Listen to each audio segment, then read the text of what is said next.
everybody, and welcome back to another episode of Vegan Proteins Muscles by Brussels Radio. My name is Danny. And I'm Giacomo. And this is our 50th episode.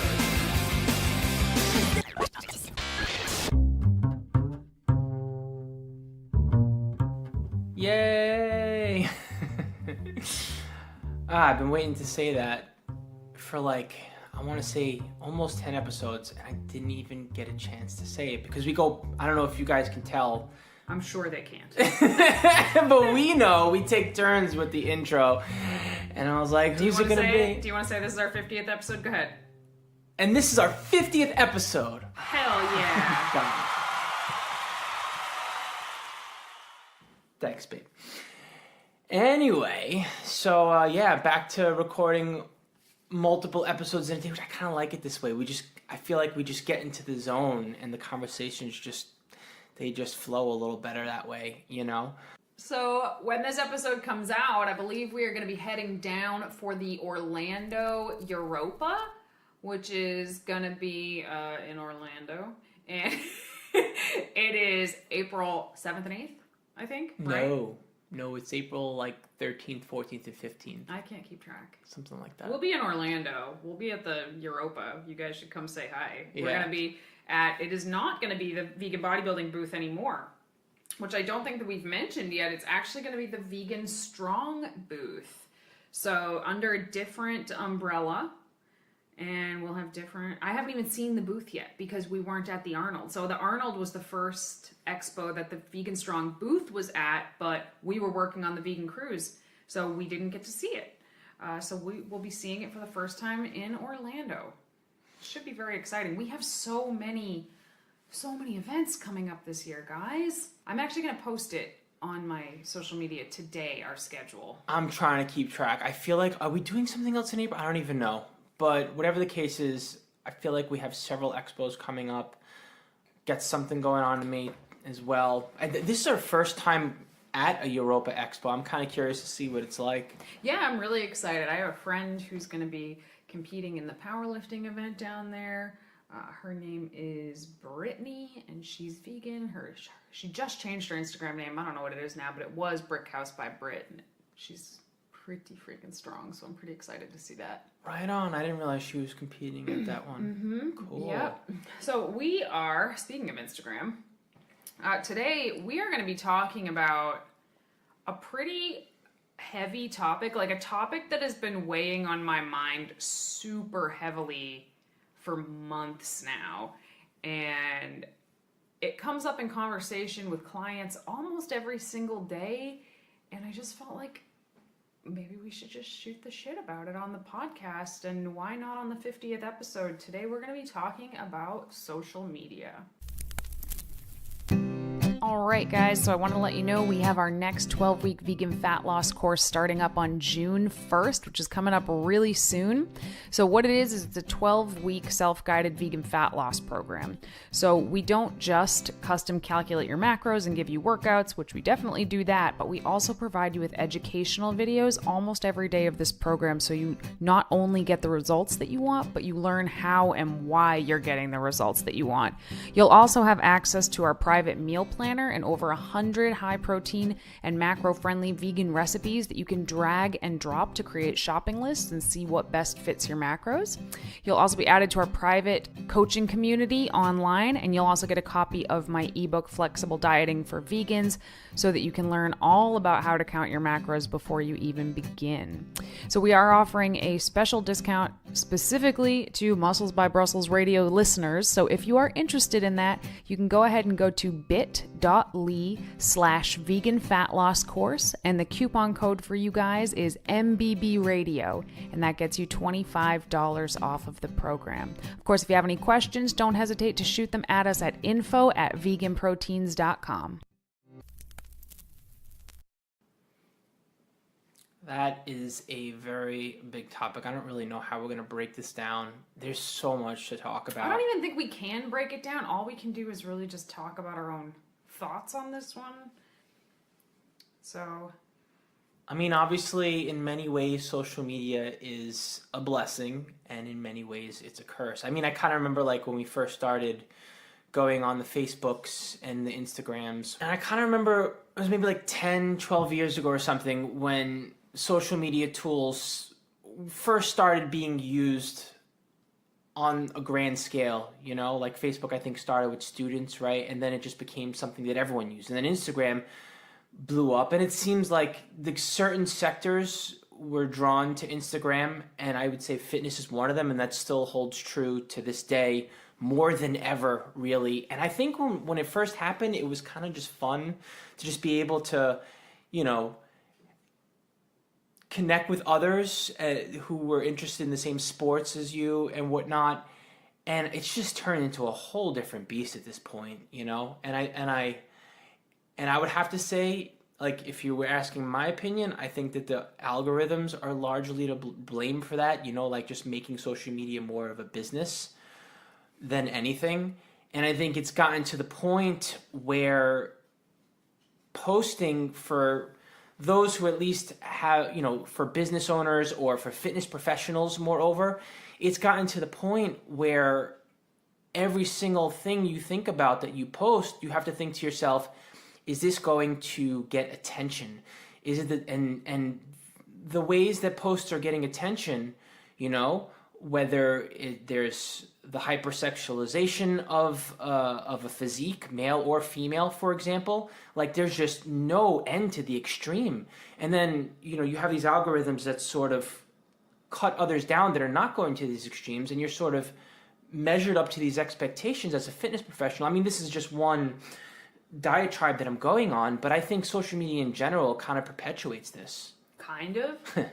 No, it is it. It's where it's coming from. The number of people that I talk to on a daily basis that are very anxious about their own progress and their own sort of status, largely because of social media, it's astounding.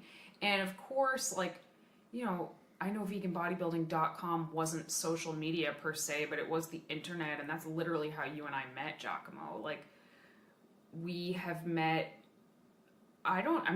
almost all of our friends, literally, no joke, almost all of our friends that we communicate with on the regular now, we met them on the internet. Like, we didn't just happen to meet in passing. Almost all of our friends are from the internet.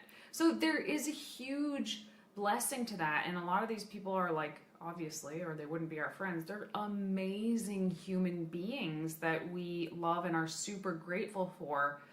But on the flip side of that, like Giacomo just said, I don't think that social media is fun anymore.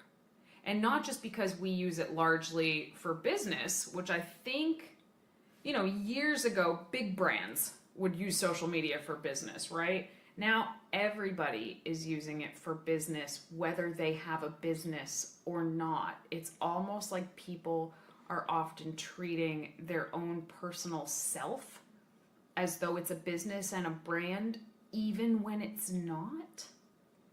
Does that make sense? It's like everybody is their own brand, and it's almost like, I said this recently, and maybe I heard it somewhere, but I don't know. It's like we're all creating avatars of ourselves on the internet. All of us. And I consider myself and Giacomo to be people of like great amounts of integrity. And even for us, oftentimes it can feel disingenuous to post pictures of our quote unquote life that are obviously pretty curated. But at the same time, if you don't take the time to curate those things, you reach fewer people. And I don't mean this from a business / money making standpoint. I mean this as our mission statement is to help as many people either transition to or flourish on a vegan diet. Like, we want to help more people. In order to help more people, we need to be in front of more people's eyes. In order to be in front of more people's eyes, you need to sort of be willing to play the game to a degree. And for me, this is something that I wrestle with literally on a day-to-day basis because it feels phony to me. I think that you can find your audience within like the social media marketplace, so to speak. But that doesn't mean that you're going to be left unscathed by the demands that social media puts on you, whether you're trying to have social validation amongst your peers just as a person and not even necessarily a fitness professional in any way, whether you're a small business owner, whatever the case is. If you're out there putting your stuff into the internet ether on social media, you're going to get sized up by the social media tools, whether you like it or not. Like, everyone feels it when they get rewarded with a like or a comment or not. And like it or not, that does play on your psyche to some extent.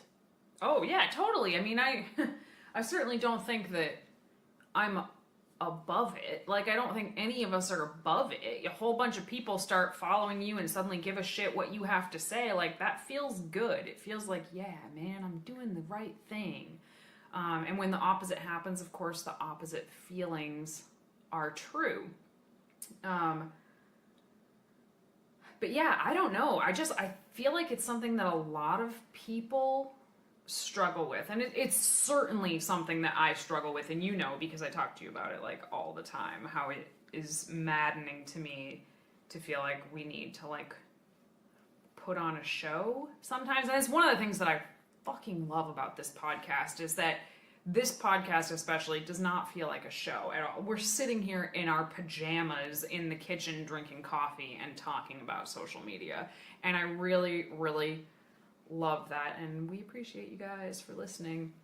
And this is obviously the most long form like content that we make, but in the day-to-day, I think if it's affecting me, if it gets in my head, and this is just my job partially, and also I've seen behind the curtain of fitness and of bodybuilding and of business and fitness business. Like, I have peeked behind that curtain. I already know to a large degree what's real and what's not, and it screws with me. So I think about people who are not in this industry, who are not like close to their goals. They have a long way to go still, and like, how goddamned frustrating it must be that every time you pick up your phone,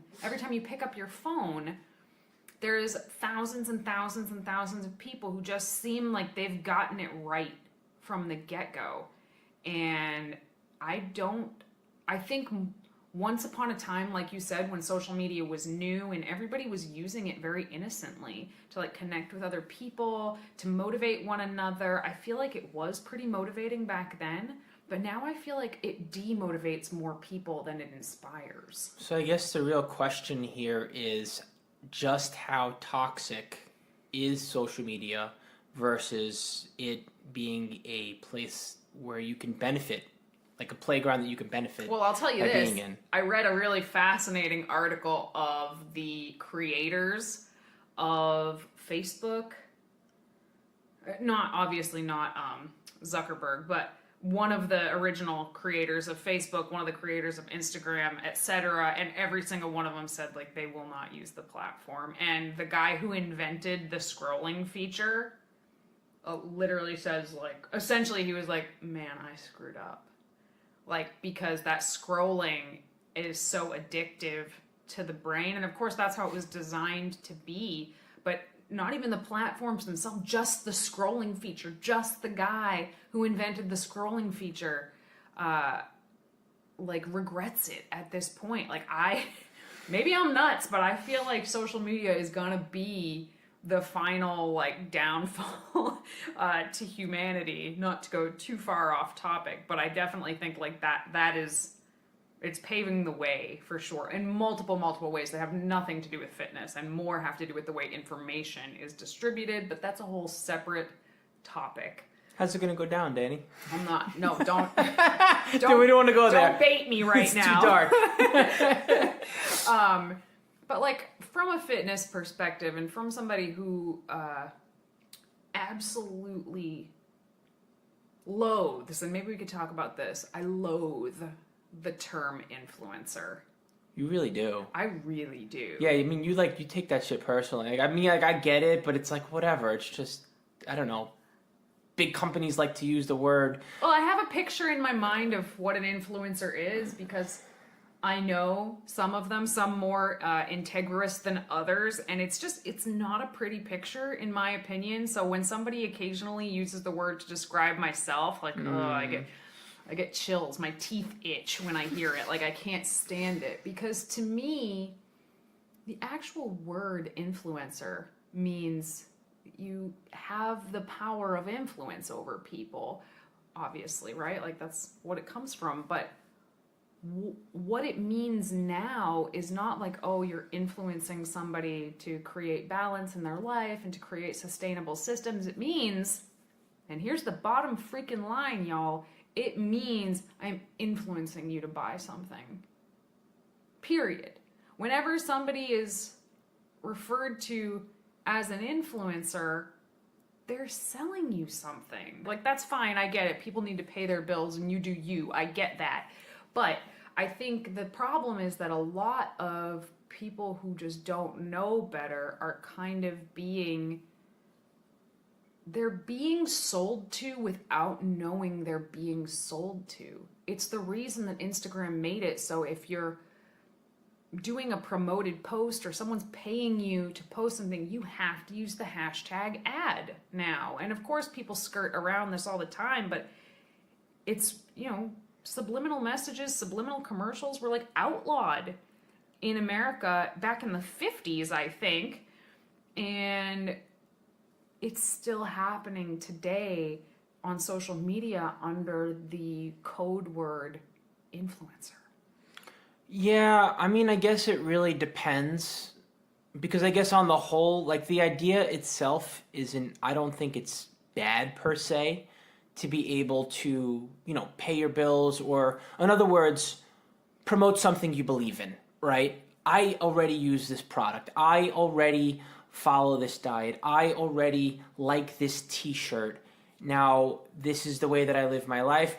I have an audience. And there's no harm per se in promoting things that you believe in, or even being approached by companies with things you actually believe in. And would be like, wow, I would love for this to get in front of the eyes of the people who actually give a crap about what I have to say. I don't know why they do, but they do. So I think in that regard, I don't see the harm in it. I think where it goes wrong is when you literally have, okay, we'll go ahead and say influencers.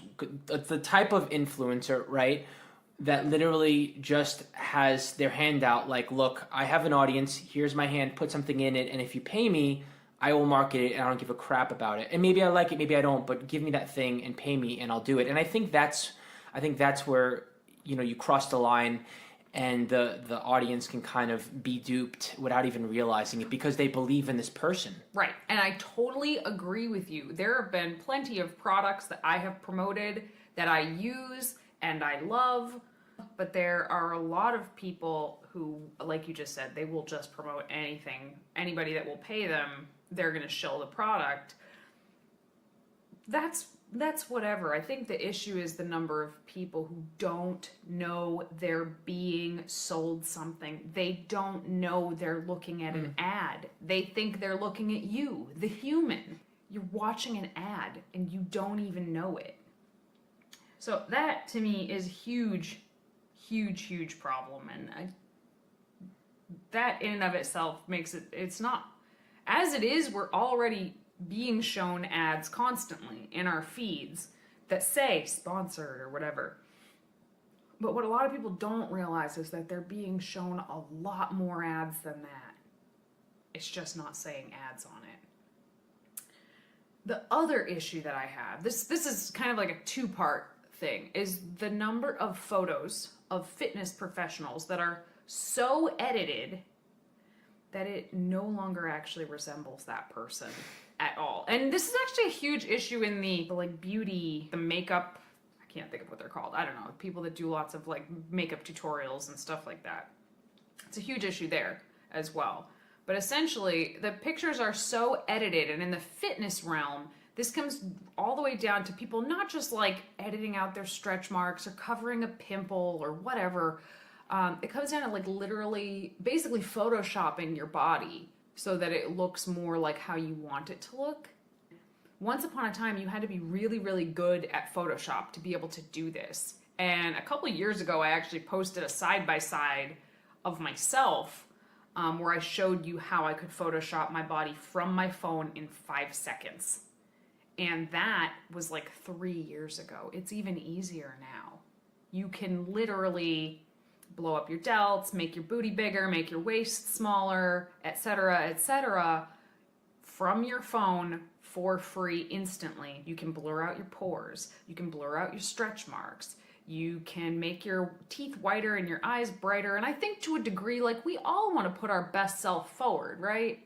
Like, I have definitely edited some acne out of my pictures. I'm not free of guilt here. But where do we draw the line? Where is the line? And it's like, you know, these days, I think people are far more concerned with what they look like on their screens than what they look like in the mirror. And then when that virtual reality is no longer a thing and they only have themselves to work with, they're unhappy. You know, when you have like this whole toxic environment that it's not even real. And how many times have we been at these fitness expos and seen some huge fitness celebrity in person and been like, oh, they look totally different in real life than they look on their phone or on your phone. And some of that can just be chalked up to the fact that models in general look better in photos than they do in real life. That's a model's job, is to look amazing in photos.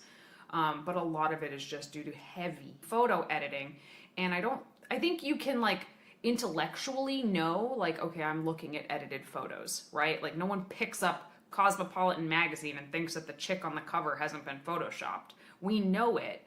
But it's different when it's like, oh, it's your neighbor next door and they're photoshopped. And it's this girl you went to school with and she's photoshopped. And everything you scroll through has been put through a filter or an editor. And I don't think we quite understand the magnitude of what that does to our own brain and our own self-worth when we scroll through literally thousands of photos in a week.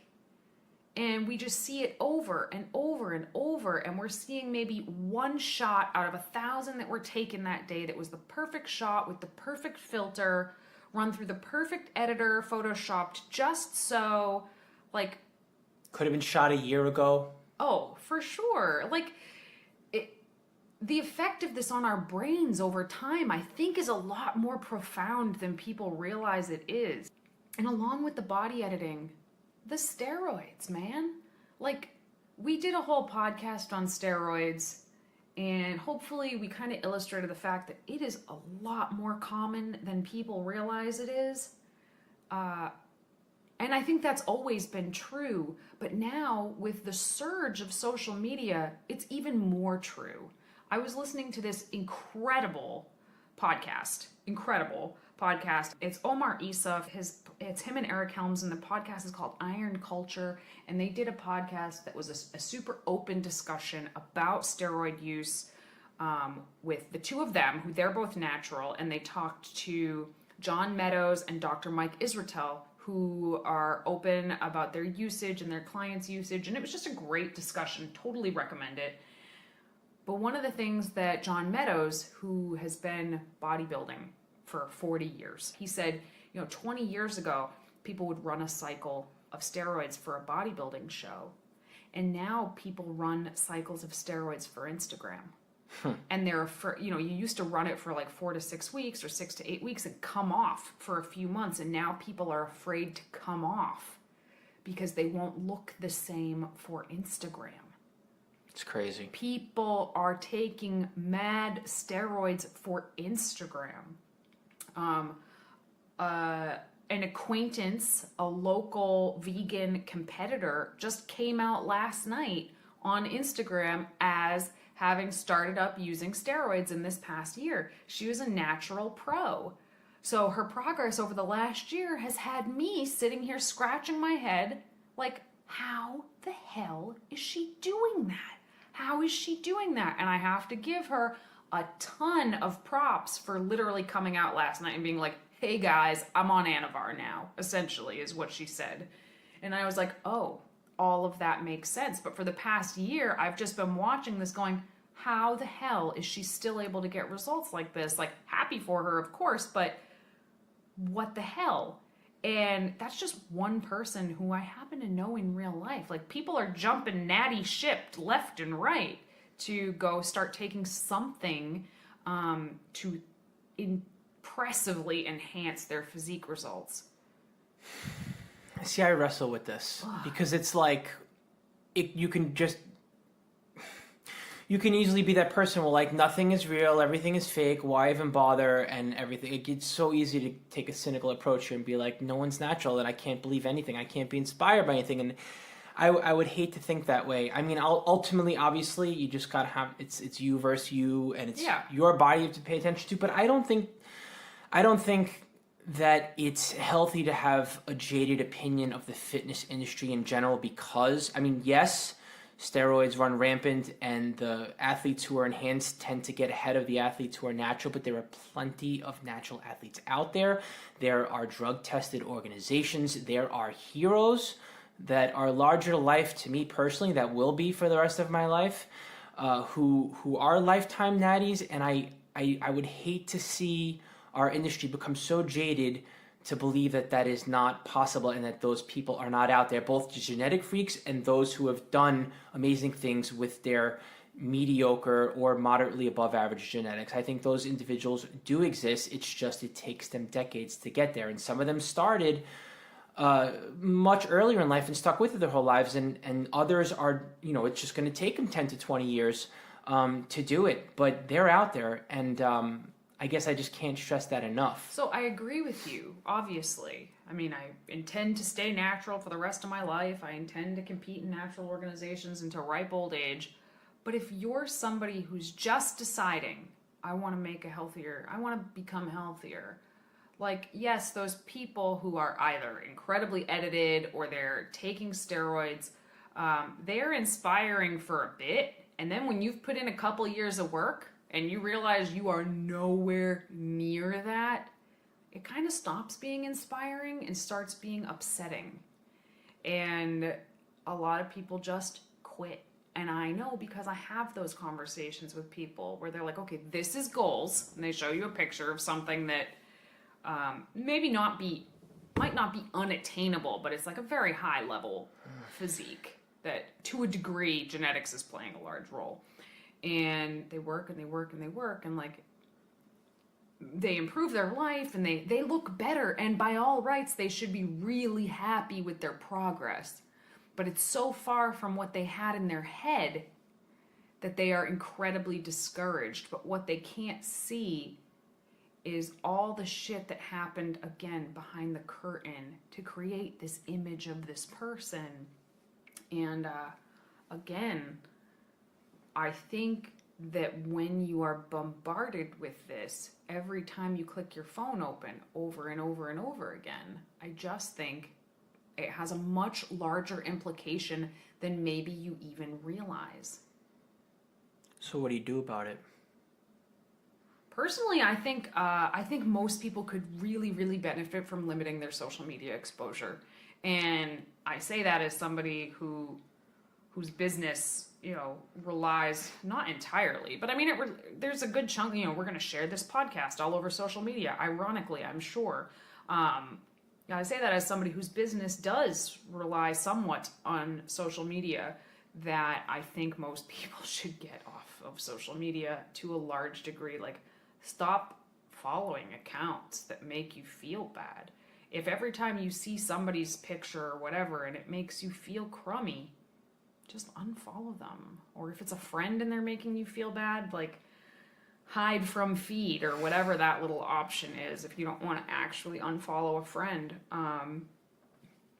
limit your screen time. You've been doing this and you've been doing a really good job with it. Yeah, and I made a YouTube video about that actually, because I feel like that's something I'm very passionate about, is just figuring out. I just have the type of personality where I can get really wrapped up into social things and just, things that are, I'm extroverted, put it that way. So anything that has a lot of energy, it can absorb me, and social media is not the exception. So I cannot not be on it because our business is dependent on it. but I think there's ways to limit screen time. So what I do is from 5 a.m. to 10 a.m. I lit my social media. I use screen time on my Apple phone, and that just basically, it's a way to restrict my usage of anything on my phone, really. So I set it to my social media apps. 5 a.m. to 10 a.m. in the morning, I cannot use social media. I swear to you, for like 3 weeks straight, and even to this day, when I'm having my morning coffee, I stare at my phone and I stare at, and as silly as this sounds, I will admit it to you, I stare at my phone and I stare at those apps that are grayed out and I try to tap on them because that's how addictive it is to me. And then I'm like saying to myself, oh, okay, at some point my brain's going to get warmed up here. I'm going to start thinking about what I actually want to do, and then I'm going to do it. And I'm okay. I'm like, I don't know, man enough to admit that, I guess, for lack of a better expression, that I need that kind of help in my life. I'm not too proud to say that. One of the most common questions our listeners ask us is where we like to do our research. In this day and age, we're hit in the face by information everywhere we turn. So it's important to be selective about what content you choose to consume with your time to make sure it's time well spent. Our Ace in the Hole is a monthly publication called MASS, or Monthly Application in Strength Sports. Each month, we receive the latest issue of MASS with articles that are specifically curated for strength sport athletes, coaches, and fitness enthusiasts in a consumable, easy-to-digest format. Greg Nuckols, Eric Helms, and Mike Zordos are not only leaders in the industry, they have committed their careers to sifting through thousands of studies and journals on the latest in fitness science to find the most relevant cutting-edge info so you don't have to. If there was only one research source you could spend your time and energy reading to keep up with the evidence-based fitness world, in our opinion, it would be MASS. Learn more about how to subscribe to their monthly digest at bit.ly/VPMass. And that link will also be in the show notes, so should you want to keep on listening and check it out later, you can. If there's only one thing we have learned, is to never stop learning. Hope you find our secret weapon as useful as we do.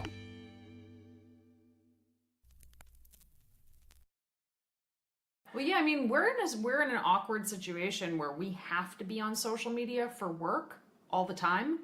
And I think that's where I personally struggle with it, is because I know, like, I have to log into this thing that, for all intents and purposes, I don't want to. I know it's not good for me. I know it's not good for my brain. Like, it's almost like I can feel it changing the way my brain operates. And like Giacomo said, sometimes I'll pick up my phone and immediately click open an app I didn't even want to be in. Like, I didn't even want to go on Facebook or want to go on Instagram, but then there I am, and I have to be like, why did I open this? But then there's a notification, and I click it, and I see what it is. So one of the things that I've done is I actually shut off all notifications on my phone, all of them. I do not get any notifications from Instagram or Facebook. I don't use Twitter, really, but I shut off all my notifications, so I will only see what's happening when I go into the app. So I haven't limited my like screen time like Giacomo did, but that actually has made it so I am not distracted by those apps all day. So here's the deal, and here's the revelation that I had, and so I'm not lost in my own mind in the technology era and the age of too much information, and arguably we're kind of too connected at this point. Way too connected. Where people, right, on computers, but they're computers. We don't have to be controlled by computers. And furthermore, you can control your computer. You can control your phone. You can control your monitor, and you can use it in a controlled manner. So you can literally set start and stop times. You can, the same way when computers first came out, that if you were tired of using it, you could press the off button and move on to, or TV, you could press the off button.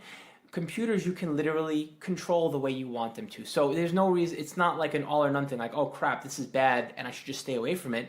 It's like, all right, well, if I have to be on my phone throughout the day, because that's a part of my job to be on social media throughout the day, you set a limit. You set an hour, set 2 hours, and your computer will block you, your phone will block you from using it for more than 1 to 2 hours. And it's as simple as that. You know what I mean? I don't have to think about the psychological strain of it and try to outsmart myself to be able to stop using social media.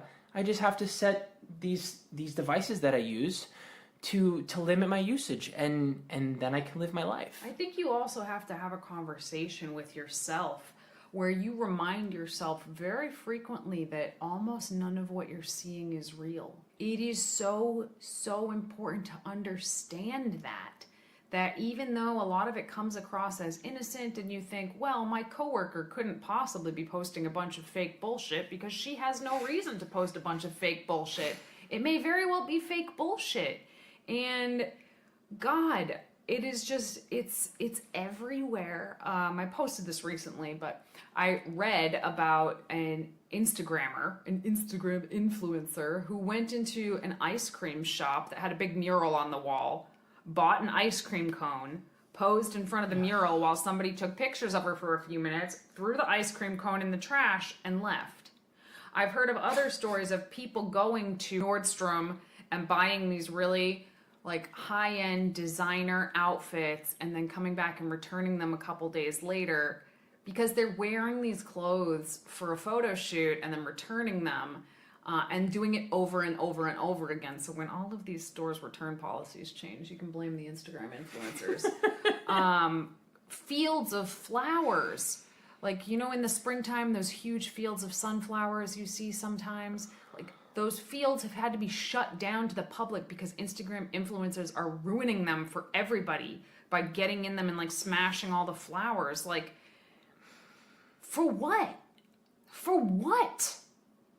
For a shitty picture that looks the same as every other shitty picture that sells some freaking CBD oil that no one wants. Like, I can't wrap my head around it. And I guess I just wanted to make this podcast to share with you guys. So we are by no means like mega social media stars by any stretch of the imagination, but we have had some modicum of success on social media. And, just sharing our ideas and our content and our videos and podcasts that we hope are helpful to people. So, I've had friends or family members be like, oh, it must be so cool that you have social media as a job. And I'm like, nope. Actually, first of all, it's just a part of our job. My job is a coach. We are coaches. That is what we do. But we do have to spend a lot of time on social media. And even as people who kind of understand how it all works, it even still messes with us. So if you are opening up your phone and scrolling and struggling with what you see, you're not alone. I don't think you're alone. I think there's more people that are feeling that way than are not feeling that way. And everybody is kind of grappling with certain ideas pertaining to social media, but it's kind of like after the internet was invented, we were never going to go back to a world without the internet. We're never going to go back to a world without social media. I don't think so. So you have to find a way to, if it's going to be a part of your life, because it's definitely not going to leave this culture, but if it's going to be a part of your life personally, you have to find a way to implement it in your life healthfully so that it doesn't detract from your quality of life the way it is more or less intentionally designed to do. And again, more conversations. Like, I would love to keep having this conversation with you guys, because I know it doesn't have anything to do with fitness or bodybuilding or even veganism per se, but I think that we all can relate to this topic in one way or another. And I think that we, much like way back when Giacomo and I met on veganbodybuilding.com, we met because we were just two vegan athletes trying to figure out how to do this damn thing in a way that made sense. I feel like now, 15 years later, we're in a world where we're all trying to figure out how to live with this elephant in the room that is social media, and like have it make sense in our life and add value to our life rather than take away from it. And I would love to hear how you guys have found ways of going about doing that. Yeah, and I mean, I do honestly feel that it has added some value to, our life and I think to others. But I think it's important to understand the drawbacks of it. And I don't know, I mean, I guess like we had a quiet I want to say we had a quiet period that lasted around 2 years, and we could blame it on personal things, but I think even in a business sense, we were just sort of tired of social media. So I don't want to say we checked out entirely, but we definitely pulled back on it. And then we realized, okay, this tool is pretty valuable, and we want to get back to it. We want to get back to reaching out to people because that's the way the world works now. And then we went right back into it. Like we fully immersed ourselves. And I think at this point we've kind of come full circle to the understanding to be like, oh yeah, this is why we stopped before, because this sucks. Yeah, well, yes and no. I mean, like, not necessarily that it sucks, but just that we need to do it we need to do it, but we need to do it in a controlled manner. And we need to basically be able to check in and check out from it. And I think that's the ongoing challenge. You know, how do you check in and check out from it? I mean, yeah, you know, even when you're not on your phone, because your phone won't let you, if you're me, you're still thinking about it. Well, Robert Cheek actually did a really great, so I don't know if any of you guys noticed, and he'll probably never listen to this because he's a punk. I'm going to tell him to. We'll see.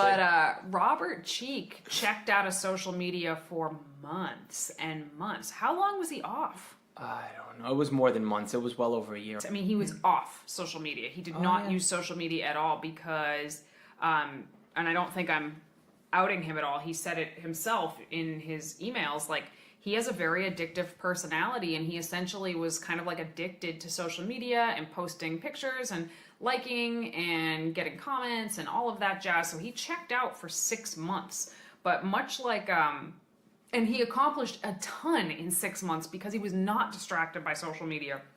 But now that he's realized for business purposes, he kind of has to come back to it. One of the things he did is he only put Facebook and Instagram on his iPad, which is at home. So he does not have social media on his phone at all, so it cannot distract him when he's out. He has to be at home on his iPad in order to do anything on it, which I also thought was like a pretty neat thing. So like we're all kind of sorting our way through this, and I wouldn't be surprised to find out people that literally live their lives on social media, people with millions of followers. I wouldn't be surprised to find out that they struggle with it to a degree as well. So anyway, I hope this conversation was interesting to you guys. It's our 50th episode, so we decided to do whatever the hell we wanted today. But I guess we can answer some questions, huh?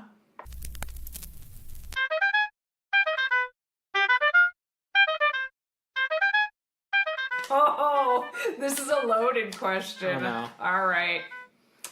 Okay, Giacomo, I don't know who asked this. No? What do you do when your spouse or partner is struggling? What do I do when my spouse or partner is struggling? Yeah, I assume with fitness or diet. Ah. Choose your words carefully here, bud. Oh boy. All right. Well, when let's say hypothetically Danny is struggling with something, and I whether I am or whether I'm not, it doesn't matter. First of all, I think it's easy when someone is struggling to be like, "Hey, I'm struggling too," and that's mistake number one. We all struggle, we get it, but when someone is struggling, it's not about your struggle. Like, there's no need for you to relate to them. I think step one is to listen to their struggle. And you know, it doesn't matter where you're at. Maybe you've never struggled with what they're struggling. Maybe you have struggled with what they struggled before. But at the end of the day, like, you really just you're there to support them and their needs and sort of help. I think one, you just got to make sure that they're being heard, because if someone's not being heard, like, what's the point? Like, how people need to come to things on their own, right? So you might have the solution. You might have the answer. You might be looking at your partner or spouse's struggle on the outside and be like, oh, silly, I know what you're going through because I've gone through it before, and this is fitness, and I have the answer because I'm a coach and I'm a professional as well. And it's like, no, even amongst two coaches that are also husband and wife together, like, you still need to help that other person by listening to what they're going through and allowing them, giving them some space basically to feel comfortable being vulnerable with you. And no matter how obvious the answer might be to you, the answer to someone going through a struggle, it's going to be different for everyone. It's the same thing with my clients, right? Like, each one of my clients is an individual, And just because I'm familiar with whatever it is they're struggling with doesn't mean I have any idea how they're going through it. So it's a matter of listening, I think, to your spouse or partner's concerns and their needs, make sure that they're being heard, understand how it's affecting them. And you might have some advice once they're like, hey, what would be your advice? I think you still tread lightly there. Maybe give them a little bit of info, but I think at the end of the day, it's more about just being emotionally supportive, I want to say, and listening. I think that is at the bottom of the pyramid when it comes to someone's struggles. And I don't care what the struggle is, even if it's something you know so much about. And then really only giving them some sort of constructive criticism if they're explicitly asking for it. And then even then, I think you tread lightly. All right, Dan, I got a question for you. Pros and cons of reverse dieting. Right time versus the wrong time, and how do you measure success? I guess like the success of a recovery or reverse diet period. So first of all, the way I would measure success is how much were you able to adhere to it. That to me is the number one measure of success. Not your body composition, not your amount of weight regain, not this or that. How much were you able to adhere to it, and how did you feel mentally about it? Because to put it in not so scientific terms, people are crazy at the end of a diet. They're crazy, and everybody is. I have not met one person who at the end of a diet isn't dealing with some sort of psychological ramifications of being on a diet. So what is the question? Pros and cons of reverse dieting, right time versus wrong time. So a reverse diet is when you walk calories up very, very slowly to try to maintain a weight loss. So when is a reverse diet appropriate?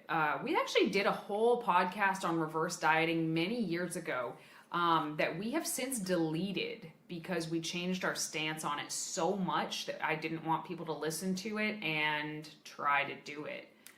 We deleted the whole episode? Yeah, it's gone. Oh, I didn't know that. Now you know. We have an episode called Revisiting Reverse Dieting. Okay. But yeah, that's how much we changed our stance on reverse dieting after trying to execute reverse diets with probably close to like 30 clients and watching them struggle and fail and fall off. We completely changed our minds on them. So the goal is to keep your weight the same and walk your calories up. So most of the time people were doing this right after a contest prep, which in my opinion, one, you can't maintain that weight. You shouldn't maintain that weight. There's a laundry list of reasons why you shouldn't try to maintain a contest prep, a stage ready weight and level of body fat. It's not healthy for probably like 95% of people. And then the other 5% are they're kind of freaks that their bodies just want to stay there. But the rest of us, it doesn't.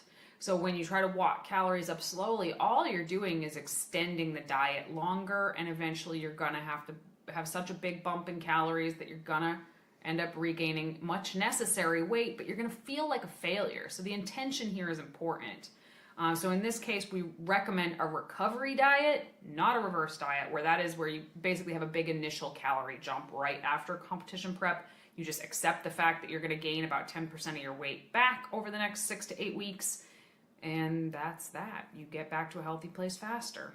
So there is an obvious need, in our opinion, for a correction in the industry when it comes to reverse dieting. It's been so sensationalized that, I mean, I guess we sort of have an agenda to make sure, like, hey, this should not be glorified anymore. And in the majority of circumstances, especially when someone is just too lean for it to be sustainable, like in no way, shape, or form should a reverse diet be executed. Like anything else, just like we were talking about on the ketogenic episode just before this one, you take bits and pieces from everything and you figure out if there's other ways to apply it. I feel like there are situations where you may want to take some sort of like a reverse diet model. In my opinion, and I'm sure, we mostly parallel, but sometimes we differ, right?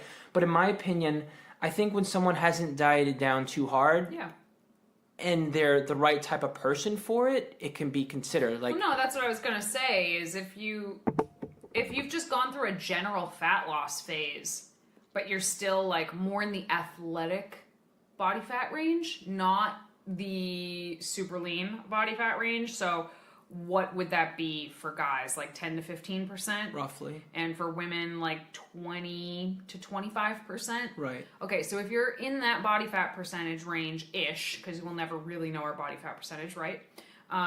And that's where your diet ends, then I think that's an appropriate time to reverse diet, because that's not super lean, but it's a healthy lean that you could maintain.